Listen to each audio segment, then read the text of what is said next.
this seeming one-sided judgment or seeming partiality, in government, and also, I would like us to touch on the issue of the campaigns coming up, around the corner. Sunday Igboho has come out to say in March precisely, 2026, March precisely, he did say that no individual, specifically mentioning Alhaji Atiku Abubakar and Peter Obi, to campaign in the Southwest. That if they come to campaign in the Southwest, they will be resisted. And here we have this individual given the thumbs up by certain leaders in the Southwest, and supported by the governor of Ogun State as well, and giving 100,000 naira and a Hilux vehicle and the 100 million. Ooh, okay, 100 million, a Hilux vehicle and the rest of them. What is the perception?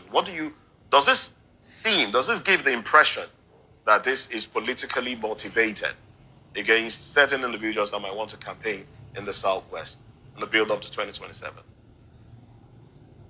Thank you very much. I think when you say seeming partiality, you're not being truthful. There is outright, palpable partiality in the system. I mean, the two men, Igboho and Namikano, are basically the same one.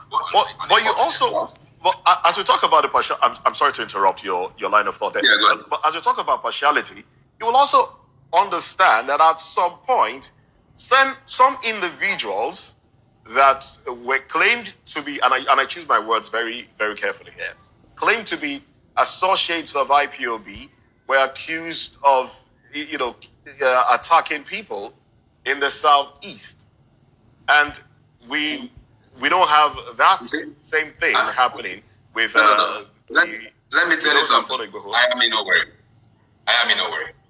Most of the attacks attributed to the IPOB were done by the then federal government. And I say that with emphasis. And I have written it and I've spoken. I'll give you a critical example. The so-called jailbreak from Owerri prisons, when over 1,800 prisoners walked out. They walked out of the prison without any gunshot fired at anybody.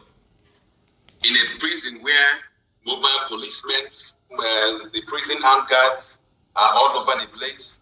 The governor's house is immediately adjacent to the prison. The state police command headquarters is immediately behind the prison. 1,800 prisoners walked out. The only one who was stampeded to death was an elderly inmate. This was a clearly federal government orchestrated security breach. And that was the major issue of that the criminality began. Most of the crimes were committed. Even this militant from the Niger Delta, Asari Dokubo, was saying he was the one killing Igbos, and he was mentioning specific towns. So when you say IPOB was attacking Igbos, that is neither here nor there. That is not the issue. The issue is that we know where these things were coming from, and it is clear. I mean, it's not your views that VOB. It's my views, and I've stated that it's empirically backed up with facts. So with regards to the political nature of this, sure, clearly it has. Sunday Igboho maybe was posturing as a Yoruba nationalist, but in clear terms, he's just an APC card. I remember he has the APC card. He has been featuring in APC meetings, and this militia will be used for politics. I mean, there's no two ways about it. Let's forget all this posturing. Mr. Fadimo said he doesn't like to ruffle feathers, but I like to ruffle feathers by saying the truth. And the truth is, this Sunday Igboho's militia is clearly political, is ethnic, and it falls in line with the mindset, the mentality of Mr. Bola Tinubu.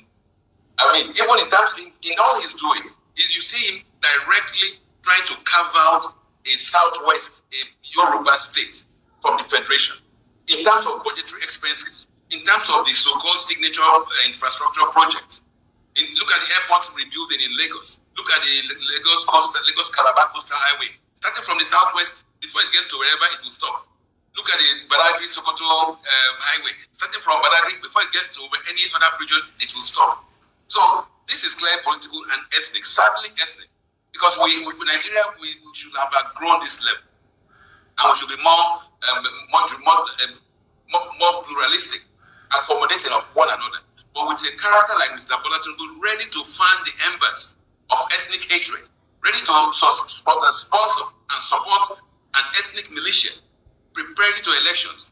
This same character who Sunday Igboho has threatened the ADC and the NDC, that is P2B and Alhaji Atiku Abubakar. He's threatening them from campaigning in the Southwest. And we are still discussing maybe or not maybe.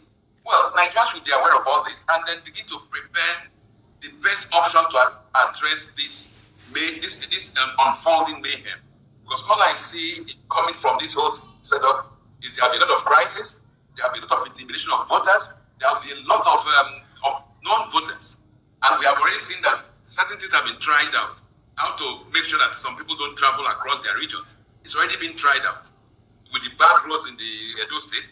And it is the timing of the elections by somebody else from this same ethnic group, the Ojo Amopito, who unnecessarily shifted the elections to a few days after Christmas. So you see, all these things are strategies, are criminal strategies, not just strategies, criminal, because they're not political. They are criminal strategies meant to ensure that Mr. Bola Tinubu continues in office beyond the day he's supposed to continue. But I just urge Nigerians, those who feel this same angst towards the manipulation going on, to do whatsoever they can to ensure that it doesn't work. And I keep on telling you, the best idea of all to confront this is to ensure that Mr. Bola Tinubu does not even be on the ballot. Is it possible? Yes. And hopefully he will not be on the ballot come the next election.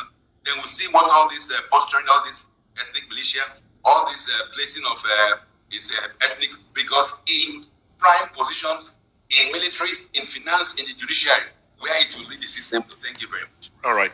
Now let's talk about the issue of campaigning. Like Sonny Igboho did say, don't come to campaign in the